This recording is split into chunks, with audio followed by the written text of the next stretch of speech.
जग से इतना प्यार किया, जन्नत छोड़ तो आया। जग से इतना प्यार किया, जन्नत छोड़ तो आया। अपनी गौरव शान और शौकत सबको छोड़ कर आया। अपनी गौरव शान और शौकत सबको छोड़ कर आया। हमसे इतना प्यार किया, खुद को कुर्बान कर दिया। हमसे इतना प्यार किया, खुद को കുർബാൻ കർ ദിയാ. Praise Lord. അല്പനേരത്തെ ചിന്തയ്ക്കായിട്ട് നമുക്കൊരു വചനം വായിച്ച് ഷെയർ ചെയ്യുവാൻ ആഗ്രഹിക്കുകയാണ്. അതിനായി യോഹന്നാൻ്റെ സുവിശേഷം 13-ാം അധ്യായം 4-ാം വാക്യം വായിക്കാൻ ആഗ്രഹിക്കുന്നു. നമുക്ക് വചനം വായിച്ച് വചനത്തിൽ നിന്നും കേട്ട അനുഗ്രഹം പ്രാപിപ്പാൻ ദൈവത്തിൻ്റെ കരങ്ങളിലേക്ക് സമർപ്പിച്ച് പ്രാർത്ഥിക്കാം. യോഹന്നാൻ 13:4 വായിക്കുന്നു. അത്താഴത്തിൽ നിന്ന് എഴുന്നേറ്റ് വസ്ത്രം ഊരിവെച്ച് ഒരു തൂർത്തെടുത്ത് അരയിൽ ചുറ്റി ഒരു പാത്രത്തിൽ വെള്ളം പകർന്നു. ശിഷ്യന്മാരുടെ കാല് കഴുകുവാനും അരയിൽ ചുറ്റിയിരുന്ന തുണി കൊണ്ട് തൂർത്തുവാനും തുടങ്ങി. യേശു കർത്താവ് ചെയ്യുന്ന പ്രവൃത്തി കൊണ്ട് ശിഷ്യന്മാർ വളരെ അമ്പരന്നു പോയി. നമ്മുടെ ദൈവവും ഗുരുവുമായവൻ എന്താണ് ഈ കാണിക്കുന്നത്? ഉയരത്തിൽ നിന്ന് വന്നവൻ, ഉന്നതനായവൻ തൻ്റെ സൃഷ്ടിയായ മനുഷ്യൻ്റെ കാല് കഴുകുക എന്നത് ഒരിക്കലും ചിന്തിക്കാൻ പോലും പറ്റാത്ത കാര്യമാണ്. താഴെയുള്ള വാക്യങ്ങൾ വായിക്കുമ്പോൾ ശിമോൻ പത്രോസ് കർത്താവിനെ വിലക്കി. കർത്താവേ, നീ എൻ്റെ കാല് കഴുകുന്നു എന്ന് ചോദിച്ചു. കർത്താവ് പറഞ്ഞു, ഞാൻ നിന്നെ കഴുകാഞ്ഞാൽ നിനക്ക് എന്നോടുകൂടെ പങ്കില്ല എന്ന് പറഞ്ഞു. കർത്താവ് എന്താണ് അങ്ങനെ ചെയ്തത്? തൻ്റെ ശിഷ്യന്മാർക്ക് ചില കാര്യങ്ങളെ മനസ്സിലാക്കി കൊടുക്കുവാനാണ് അങ്ങനെ ചെയ്തത്. നമ്മുടെ ദൈവം ആരെന്നവർ മനസ്സിലാക്കി കൊടുക്കുക.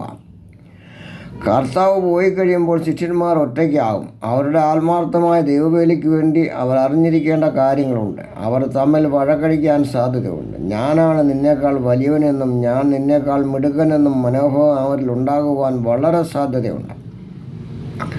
സാക്ഷാൽ ദൈവം തന്നെ വളരെ ചെറിയവനായി പെരുമാറിയപ്പോൾ മനുഷ്യരായ ശിഷ്യന്മാർക്ക് ഒരിക്കലും വലിയവനായി തോന്നുകയില്ല. നമ്മുടെ ജീവിതത്തിൽ താഴ്മയുണ്ടെങ്കിൽ നിങ്ങൾക്ക് ആരോടും ശണ്ട കൂടേണ്ടി വരികയില്ല. ഐക്യതയോടെ ദൈവത്തിൻ്റെ വേല ശക്തിയോടെ ചെയ്യുവാൻ കഴിയും. 13-12 വാക്യത്തിൽ കർത്താവ് അവരെ സൗമ്യതയോടെ പറഞ്ഞ് മനസ്സിലാക്കുന്നതായി കാണാം. അവൻ അവരുടെ കാൽ കഴുകിയിട്ട് വസ്ത്രം ധരിച്ച് വീണ്ടും ഇരുന്ന് അവരോട് പറഞ്ഞത്, ഞാൻ നിങ്ങൾക്ക് ചെയ്തത് ഇന്നതെന്ന് അറിയുന്നുവോ? നിങ്ങൾ എന്നെ ഗുരുവെന്നും കർത്താവെന്നും വിളിക്കുന്നു. ഞാൻ അങ്ങനെ ആകൊണ്ട് നിങ്ങൾ പറയുന്നത് ശരി. കർത്താവും ഗുരുവുമായ ഞാൻ നിങ്ങളുടെ കാൽ കഴുകിയെങ്കിൽ നിങ്ങളും തമ്മിൽ കാൽ കഴുകേണ്ടതാകുന്നു. ഞാൻ നിങ്ങൾക്ക് ചെയ്തതുപോലെ നിങ്ങളും ചെയ്യേണ്ടതിന് ഞാൻ നിങ്ങൾക്ക് ദൃഷ്ടാന്തം തന്നിരിക്കുന്നു എന്ന് പറഞ്ഞു. ശിഷ്യന്മാർ തമ്മിൽ താഴ്മയുള്ളവരും സ്നേഹമുള്ളവരുമായിരിക്കണമെന്ന് ദൈവം ആഗ്രഹിക്കുന്നു. കർത്താവിനെ നമ്മൾ ശ്രദ്ധിച്ചാൽ തൻ്റെ ജനനം മുതൽ ഒരു വലിയ താഴ്മ നമ്മൾക്ക് കർത്താവിൻ്റെ ജീവിതത്തിൽ കാണുവാൻ കഴിയും. യേശു കർത്താവ് ജനിക്കുന്നതിന് ഒരു സ്ഥലം പോലും കാണാതെ ഭാരപ്പെട്ട മാതാപിതാക്കൾക്ക് അവസാനം യേശുവിന് ഒരു പുൽക്കൊടിൽ പിഴക്കേണ്ടതായി വന്നു. മറ്റു പലരും വിശ്വസിക്കുന്ന ദൈവങ്ങളും ഒക്കെയും വലിയ രാജകൊട്ടാരങ്ങളിൽ ജനിച്ചപ്പോൾ ഉന്നതങ്ങളിൽ നിന്ന് ഇറങ്ങി വന്ന സാക്ഷാൽ ദൈവപുത്രനെ ഭൂമിയിൽ ജനിക്കാൻ പോലും ഒരു സ്ഥലമില്ലെന്ന് വരികയോ, സർവത്തിൻ്റെയും ഉടയവനായ ദൈവം ഭൂമിയിൽ ജനിക്കാൻ ഒരു സ്ഥലമില്ലാതെ പോയി. ജീവിച്ച വീടോ വെറും സാധാരണക്കാർ. ആശാരിപ്പണി ചെയ്യുന്ന പിതാവായ ജോസഫ് ആ ഭവനത്തിൽ വെറും ഒരു പാവപ്പെട്ടവനെ പോൽ ജീവിച്ചു വളർന്നു. തൻ്റെ ജീവിതത്തിൽ ശരിക്കും കഷ്ടത അനുഭവിച്ച് ജീവിച്ച നമ്മുടെ ദൈവമായ കർത്താവ് നമ്മളെ സ്നേഹിക്കാൻ പഠിപ്പിച്ചു, ഐക്യത ഉള്ളവരായിരിക്കാൻ പഠിപ്പിച്ചു, ഒരുവൻ മറ്റുള്ളവന് വേണ്ടി പ്രാർത്ഥിക്കാൻ പഠിപ്പിച്ചു, താഴ്മയുള്ളവനായിരിക്കാൻ പഠിപ്പിച്ചു, മറ്റുള്ളവരെ സഹായിക്കാൻ പഠിപ്പിച്ചു. നിന്നോട് യാചിക്കുന്നവന് നീ കൊടുക്കുക. വസ്ത്രമില്ലാത്തവർക്ക് വസ്ത്രം, ആഹാരമില്ലാത്തവർക്ക് ആഹാരം, പാർപ്പിടമില്ലാത്തവർക്ക് പാർപ്പിടം. തൻ്റെ ജീവൻ കൊടുത്ത് ദൈവത്തിന് മനുഷ്യരുള്ള സ്നേഹം എന്തെന്ന് മനസ്സിലാക്കി തന്നു. മത്തായി 23:11 നിങ്ങളിൽ ഏറ്റവും വലിയവൻ നിങ്ങളുടെ ശുശ്രൂഷക്കാരനാകണം. തന്നെത്താൻ ഉയർത്തുന്നതെല്ലാം താഴ്ത്തപ്പെടും, തന്നെത്താൻ താഴ്ത്തുന്നതെല്ലാം ഉയർത്തപ്പെടും. ഏറ്റവും വലിയവനെന്ന് പറയുമ്പോൾ അവൻ വലിയവനെന്ന ഭാവം മാറ്റി ഞാൻ വലിയവനായെങ്കിലും മറ്റുള്ളവരെ ശുശ്രൂഷിക്കണം, മറ്റുള്ളവരെ സേവിക്കണം. അതാണ് എൻ്റെ ഉത്തരവാദിത്വം എന്ന മനോഭാവം ഉണ്ടായിരിക്കണം. ദാവീദ് രാജാവിനെ പഠിക്കുമ്പോൾ ദാവീദ് എപ്പോഴും ദൈവസന്നിധിയിൽ വരുമ്പോൾ ഞാൻ എളിയവനും ദരിദ്രനും എന്നുള്ളൊരു ചിന്തയാണ് കൊണ്ടാണ് ദൈവമുമ്പിലേക്ക് ചെല്ലുന്നത്. ഇത്ര വലിയ ശക്തനായ രാജാവായിരുന്നിട്ടും അതിൻ്റെ യാതൊരു അഹങ്കാരവും തന്നെ ഇല്ലായിരുന്നു. ദൈവം എന്നെ ഇത്രയും വലിയ ശക്തനായ രാജാവാക്കിയെങ്കിൽ അത് മറ്റുള്ളവരെ സഹായിക്കാനും ശുശ്രൂഷിക്കാനും സ്നേഹിക്കാനും സേവിപ്പാനുമാണ് എന്ന് ദാവീദ് നല്ലതുപോലെ മനസ്സിലാക്കിയിരുന്നു. നമ്മൾ മനസ്സിലാക്കേണ്ടത് നമ്മളെ വലിയവനാക്കിയിരിക്കുന്ന ദൈവമാണ്.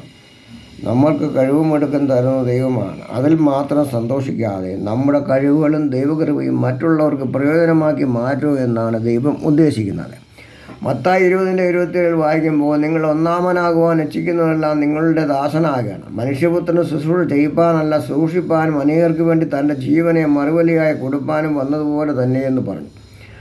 കർത്താവ് അവിടെ ശിഷ്യന്മാരെ ഓർപ്പിക്കുന്നത്, ഒന്നാമനാകുവാൻ ആഗ്രഹിക്കുന്നവൻ തൻ്റെ ഉത്തരവാദിത്വം മനസ്സിലാക്കണം. അങ്ങനെ ആകുന്നുവെങ്കിൽ മറ്റുള്ളവർക്ക് ദാസന്മാരെ പോലെ പെരുമാറണം. മറ്റുള്ളവരെ കൊണ്ട് ചെയ്യിപ്പിക്കുക എന്നതിനുപരി നമ്മൾ തന്നെ ദാസന്മാരെ പോലെ ശുശ്രൂഷ ചെയ്യണം. നമ്മുടെ കർത്താവിനെ നമ്മൾ അനുഗ്രഹിക്കണം. നമ്മുടെ കർത്താവ് മാതൃക ഇതെല്ലാം കാണിച്ചു തന്നതാണ്. ഇന്ന് പള്ളികളിലും മറ്റ് പല വേദികളിലുമൊക്കെ എല്ലാ ജാതിക്കാരും ഈ കാൽകഴുകൽ ശുശ്രൂഷ ചെയ്യുന്നുണ്ട്. ക്രിസ്ത്യാനികൾക്ക് കഷ്ടാനുഭവ ശുശ്രൂഷ നടക്കുന്ന സമയത്ത് പലയിടങ്ങളിലും കാൽകഴുകൽ ശുശ്രൂഷ ചെയ്യുന്നു. ഇതൊക്കെ ആത്മാർത്ഥതയോടെയാണോ ചെയ്യുന്നത്, അതോ വെറും ഒരു ആചാരമോ? യേശു കാൽകഴുകൽ ശുശ്രൂഷ ചെയ്തുകൊണ്ട് ഉദ്ദേശിക്കുന്നത് ആ ഉദ്ദേശത്തോടു കൂടിയാണോ മറ്റുള്ളവർ ചെയ്യുന്നത്? ദൈവം ഉദ്ദേശിക്കുന്നത് ഈ കാൽകഴുകൽ ശുശ്രൂഷയിൽ എന്താണ്? അത് ഉൾക്കൊള്ളാൻ കഴിയാതെ കാൽകഴുകൽ മാത്രം ചെയ്തുകൊണ്ട് വിശുദ്ധനാകാൻ പറ്റുമോ? മനുഷ്യൻ മറ്റുള്ളവരുടെ മുമ്പിൽ താഴ്ന്നു കൊടുക്കാതെ ഞാനാണ് വലിയവനെന്ന വിചാരത്തോടെ എല്ലാ കാര്യങ്ങളും ചെയ്യുന്നു. സ്ഥാനമാനങ്ങൾക്ക് വേണ്ടിയും അധികാരങ്ങൾക്ക് വേണ്ടിയും അടിപിടി കൂടുന്നു. എല്ലാവർക്കും ഒന്നാമനാകണമെന്നല്ലോ ആഗ്രഹം. മനുഷ്യൻ ഇതിനൊക്കെ ഓടിക്കൊണ്ടിരിക്കുമ്പോൾ യേശുക്രിസ്തു പറഞ്ഞതിനും പ്രവർത്തിച്ചതിനും എന്താണ് വില? ക്രിസ്ത്യാനികൾ ഈസ്റ്ററൊക്കെ ആഘോഷിക്കുന്നു. അത് ക്രിസ്ത്യാനികൾ ആഘോഷിക്കുന്ന ക്രിസ്തുവിൻ്റെ ഈസ്റ്റർ എന്ന് പറയുന്ന ഒരു വിശേഷ ദിവസം ക്രിസ്തുവിൻ്റെ മരണത്തെയും ഉയർപ്പിനെയും ഓർമ്മിപ്പിക്കുന്ന ഒരു പെരുന്നാളാണല്ലോ ഈ ആഘോഷം. വർഷത്തിൽ ഒരു തവണ ഓർത്ത് ആഘോഷിക്കേണ്ട ഒരു കാര്യമാണോ ഇതെന്ന് നമ്മൾ ചിന്തിക്കുക. കർത്താവിൻ്റെ മരണത്തെക്കുറിച്ച് എല്ലാ ദിവസവും ഓർക്കേണ്ട കാര്യമാണ്. അത് ഓർക്കുന്നില്ല എങ്കിൽ നമ്മുടെ ക്രിസ്തീയ ജീവിതം എന്താണ്? ഇതാണല്ലോ ഓരോ മനുഷ്യൻ്റെയും നിലനിൽപ്പ് തന്നെ. യേശു ക്രിസ്തു ഭൂമിയിൽ വന്നു. നമ്മൾക്ക് വേണ്ടി മരിച്ചില്ലായിരുന്നുവെങ്കിൽ നമ്മൾ ഇപ്പോഴും പാപികളായി തുടരുമായിരുന്നു. നമ്മുടെ പാപങ്ങൾക്ക് മോചനം ലഭിച്ചത് കർത്താവ് കാൽവറിയിൽ മരണത്തിനായി ഏൽപ്പിച്ചു കൊടുത്തുകൊണ്ടാണ്. അതിനാൽ വർഷത്തിൽ ഒരിക്കൽ ആഘോഷമായി മാത്രം മാറ്റാതെ യേശുക്രിസ്തുവിൻ്റെ പ്രമാണങ്ങളെ അനുസരിക്കുക, യേശുക്രിസ്തുവിനെ അനുകരിച്ച് ജീവിക്കുക. ഇതാണല്ലോ ദൈവം നമ്മളെക്കുറിച്ച് ഉദ്ദേശിക്കുന്നത്. യേശുക്രിസ്തു അകത്തില്ലാതെ ഈസ്റ്ററും ക്രിസ്മസും ആഘോഷിച്ച് ധാരാളം പണം വില കൂടിയ മദ്യങ്ങൾക്കും ആഹാരങ്ങൾക്കും വസ്ത്രങ്ങൾക്കും മറ്റും നാം ചിലവാക്കുന്നത് കൊണ്ട് നമ്മുടെ കർത്താവ് സന്തോഷിക്കുമോ? നമ്മുടെ പ്രവൃത്തികൾ കണ്ട് കർത്താവ് ദുഃഖിക്കുകയാണ്. നമ്മൾ ഇതൊക്കെ നല്ലതുപോലെ ആഘോഷിക്കുമ്പോൾ എത്ര പേർ പട്ടിണി കിടക്കുന്നവരുണ്ട്, വസ്ത്രമില്ലാതെ തെരുവീതികളിൽ കഴിയുന്നവരുണ്ട്, പാർപ്പിടമില്ലാതെ കഷ്ടപ്പെടുന്നു, മാറാ രോഗങ്ങളാൽ ഭാരപ്പെടുന്നവരുണ്ട്. അവർക്ക് വേണ്ടി എന്തെങ്കിലും സഹായിക്കാൻ കഴിയുമോ? എളിവനെ ആദരിക്കാൻ കഴിയുമോ? നമ്മുടെ കർത്താവ് പറഞ്ഞു, അധ്വാനിക്കുന്നതിനും ഭാരം ചുമക്കുന്നതിനുമായുള്ളവർ എൻ്റെ അടുക്കൽ വരുക, ഞാൻ ആശ്വാസം തരാം. പാവങ്ങളെ സഹായിച്ചെങ്കിലും നമ്മൾ ദൈവത്തോട് ചെയ്യുന്ന അനീതിയാണെന്ന് മനസ്സിലാക്കുക. മത്തായി 25:42 വായിക്കുമ്പോൾ, എനിക്ക് വിശന്നു നിങ്ങൾ ഭക്ഷിപ്പാൻ തന്നില്ല, ദാഹിച്ചു നിങ്ങൾ കുടിപ്പാൻ തന്നില്ല, അതിഥിയായിരുന്നു നിങ്ങൾ എന്നെ ചേർത്ത് കൊണ്ടില്ല, നഗ്നനായിരുന്നു നിങ്ങൾ എന്നെ ഉടുപ്പിച്ചില്ല, രോഗിയും തടവിലുമായിരുന്നു നിങ്ങൾ എന്നെ കാണുവാൻ വന്നില്ല എന്ന് അരുളി ചെയ്യുന്നു. അതിനവർ, കർത്താവേ, ഞങ്ങൾ നിന്നെ വിശക്കുന്നവനോ ദുഃഖിക്കുന്നവനോ അതിഥിയോ നഗ്നനോ രോഗിയോ തടവിലോ ആയി എപ്പോൾ കണ്ടു? നിനക്ക് ശുശ്രൂഷ ചെയ്യാതിരുന്നു എന്ന് അങ്ങനെ അവർ ചോദിക്കുമ്പോൾ അവൻ അവരോട്, ഏറ്റവും ചെറിയവരിൽ ഒരുത്തൻ നിങ്ങൾ ചെയ്യാത്തിടത്തോളം ഇതെല്ലാം എനിക്കാകുന്നു ചെയ്യാത്തത് എന്ന് ഞാൻ സത്യമായിട്ട് നിങ്ങളോട് പറയുന്നു എന്ന് ഉത്തരമായിരുന്നു. അവർ ദണ്ഡനത്തിലേക്കും നീതിമാന്മാർ നിത്യജീവങ്കിലേക്കും പോകും. അപ്പോൾ ആരാണ് നീതിമാന്മാർ എന്ന് ഇതിലൂടെ നമുക്ക് മനസ്സിലാക്കുവാൻ കഴിയും. അപ്പോൾ നിത്യജീവനിലേക്ക് പോകണമെങ്കിൽ യേശു ക്രിസ്തു നമ്മുടെ ഉള്ളിൽ വേണം. എത്ര വലിയവനായാലും നമ്മുടെ ഉള്ളിൽ താഴ്മ ഉണ്ടായിരിക്കണം. അതാണ് നമ്മുടെ ജീവിത വിജയം. അങ്ങനെ നമ്മുടെ ഉള്ളിൽ ക്രിസ്തുവിൻ്റെ സ്വഭാവവും ഭാവവും ഉണ്ടായിരിക്കട്ടെ. നമ്മുടെ കർത്താവ് അതാണ് ആഗ്രഹിക്കുന്നത്. ക്രിസ്തുവിൻ്റെ ഭാവം നമ്മുടെ ഉള്ളിൽ ഉണ്ടായിരിക്കണം. ക്രിസ്തുവിനെ അനുകരിക്കുന്നവരായിരിക്കണം. സ്വർഗത്തിലുള്ള ഉന്നതികളെ വെടിഞ്ഞ് ഈ ലോകത്തിലേക്ക് വന്നു മനുഷ്യരോടുകൂടെ ജീവിച്ച് മനുഷ്യർക്ക് വേണ്ടി മരിച്ചു. ക്രിസ്തു താഴ്മ ധരിച്ചു. അതുപോലെ നമ്മൾ അവൻ്റെ പിൻഗാമികൾ എങ്കിൽ താഴ്മയുള്ളവരായി ജീവിച്ച ക്രിസ്തുവിനെ ഉയർത്തണം. യേശു ആരായിരുന്നെന്നും യേശു ദൈവപുത്രനെന്നും ലോകം അറിയിക്കണം. യേശു തൻ്റെ ജീവൻ കൊടുത്ത് നമ്മളെ നേടിയെങ്കിൽ നമ്മൾക്ക് യേശുവിന് വേണ്ടി അനേകരെ നേടുവാൻ കഴിയണം. എങ്കിൽ മാത്രമേ ദൈവത്തിൻ്റെ പദ്ധതികൾ പൂർത്തീകരിക്കുകയുള്ളൂ.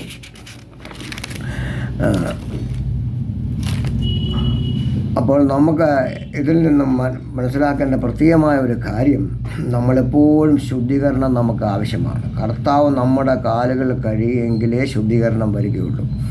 പത്രോസിനോട് യേശു പറഞ്ഞു, നീ കുളിച്ചിരിക്കുന്നത് കൊണ്ടാണ് കാൽ മാത്രം കഴുകിയാൽ മതിയെന്ന്. ഞാൻ നിന്നെ കഴുകാഞ്ഞാൽ നിനക്ക് എന്നോട് പങ്കില്ല എന്ന് കർത്താവ് പറഞ്ഞു. നമ്മളെല്ലാവരും കുളിച്ച് ശുദ്ധരാക്കിയെന്ന് ആണ് കർത്താവിൻ്റെ കൂടെ കൂടിയത്. നമ്മുടെ പാവങ്ങളെല്ലാം ദൈവം കഴുകിക്കളഞ്ഞു. എന്നാൽ നമ്മൾ പലപ്പോഴും തെറ്റിപ്പോകാറുണ്ട്. അതിനാൽ നമ്മുടെ കാലുകളെ കഴുകേണ്ടത് അത് അത്യാവശ്യമാണ്. അത് ചെയ്യുവാൻ കർത്താവിന് മാത്രമേ കഴിയുകയുള്ളൂ. അതിൽ നമ്മുടെ പാവങ്ങളെക്കുറിച്ച് ബോധമുള്ളവരായിരിക്കണം. അത് ഏറ്റുപറഞ്ഞ് കർത്താവിനോട് നിരപ്പ് പ്രാപിക്കേണ്ടത് ആവശ്യമാണ്. നമ്മുടെ കാൽ കഴുകുവാൻ നമ്മുടെ കർത്താവ് എപ്പോഴും തയ്യാറായി നിൽക്കുകയാണ്. കരുതലോട് അവൻ്റെ കരങ്ങളിലേക്ക് ഒന്ന് ഏൽപ്പിച്ചു കൊടുക്കുവാൻ കഴിയുമോ? എന്നാൽ നമ്മുടെ കാലുകൾ വഴി അവൻ്റെ കൂടെ നമ്മളെ ചേർത്ത് നിർത്താൻ നമ്മുടെ കർത്താവിന് മാത്രമേ കഴിയുകയുള്ളൂ. അതിനായി കർത്താവിൻ്റെ കരങ്ങളെ സമർപ്പിക്കാൻ ഈ വചനങ്ങൾ ദൈവം അനുഗ്രഹിക്കട്ടെ എന്ന് പ്രാർത്ഥിച്ചു നിർത്തുന്നു. Praise the Lord. ആമേൻ.